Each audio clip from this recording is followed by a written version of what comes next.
मित्रों, अमरनाथ यात्रा हिंदुओं के बीच सबसे प्रतिष्ठित तीर्थ यात्रा सर्किटों में से एक है। यह वार्षिक आयोजन हर साल जुलाई में शुरू होता है और अगस्त के मध्य तक चलता है। यह पवित्र यात्रा लगभग 45 दिनों तक चलती है और इसमें देश भर से हजारों लोग शामिल होते हैं। कश्मीर के अनंतनाग जिले में शक्तिशाली हिमालय की गोद में स्थित अमरनाथ गुफा सबसे प्रसिद्ध हिंदू मंदिरों में से एक है, जो भक्तों के बीच आध्यात्मिक महत्व रखता है।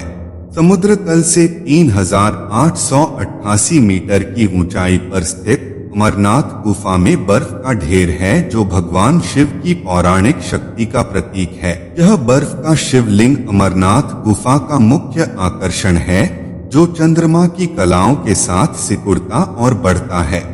यह प्रमुख हिंदू तीर्थस्थल भगवान शिव को समर्पित है, जिसमें तीर्थ यात्रा और अमरनाथ यात्रा से जुड़ी कई कहानियां और किंवदंतियां हैं। स्थानीय लोक कथाओं के अनुसार अमरनाथ गुफा की खोज 1850 में एक मुस्लिम चरवाहा बूटा मलिक ने की थी। किंवदंती के अनुसार वह अपने झुंड के साथ पहाड़ों में घूम रहा था और वहां एक संत से उसकी मुलाकात हुई। संत ने उसे कोयले से भरी एक थैली दी और जब वह घर पहुंचा तो उसने थैली खोली तो उसमें कोयले की जगह सोने से भरी थैली निकली। वह बहुत खुश हुआ और संत को धन्यवाद देने के लिए वापस उसी स्थान पर भागा, लेकिन उसे संत नहीं मिले। इसके बजाय उन्हें गुफा और बर्फ का लिंगम मिला। उन्होंने गांव वालों को इस बारे में बताया और यह कहानी साझा की, जिसके बाद अमरनाथ गुफा की यात्रा शुरू हुई। मिथकों के अनुसार कश्मीर घाटी पानी के भीतर डूबी हुई थी और ऋषि कश्यप ने इसे नदियों और खाड़ियों की एक श्रृंखला के माध्यम से बहा दिया था। इस घटना के बाद सबसे पहले ऋषि भृगु ने ही अमरनाथ की खोज की थी। उन्होंने अमरनाथ में भगवान शिव के दर्शन किए हैं और इस कहानी को सुनने के बाद लोगों ने अमरनाथ गुफा की तीर्थ यात्रा करना शुरू कर दिया, जो जुलाई और अगस्त में होती है। अमरनाथ गुफा से जुड़ी कई किंवदंतियां हैं।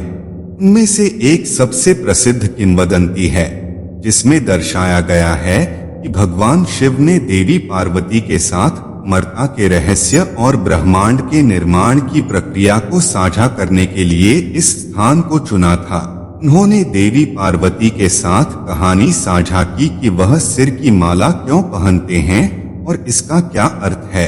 उसने उससे कहा कि हर बार जब वह पुनर्जन्म लेती है तो मनके में सिर बढ़ जाता है। इस पर देवी पार्वती ने भगवान शिव की अमरता के पीछे का कारण पूछा। उन्होंने उससे कहा कि वह अमर कथा सुनने की मांग कर रही है, जिसे बिना सोए एक बार में सुनना एक इंसान के लिए कठिन काम है। वह भगवान शिव से कहानी सुनाने की जिद करती रहती हैं और फिर काफी देर के बाद वह उन्हें इस स्थान पर कहानी सुनाने के लिए राजी हो जाते हैं। इसके लिए वह किसी एकांत स्थान की तलाश में थे, जहां माता पार्वती के अलावा कोई और कथा न सुन सके। अमरनाथ गुफा के रास्ते में उन्होंने अपना सारा सामान शेषनाग झील पर, नंदी बैल को पहलगाम में, अपने चंद्रमा को चंदनवारी में, अपने बेटे को महागुण पर्वत पर और पंचतरणी में उन्होंने अपने 5 तत्वों पृथ्वी, अग्नि को छोड़ दिया। जल, वायु और आकाश।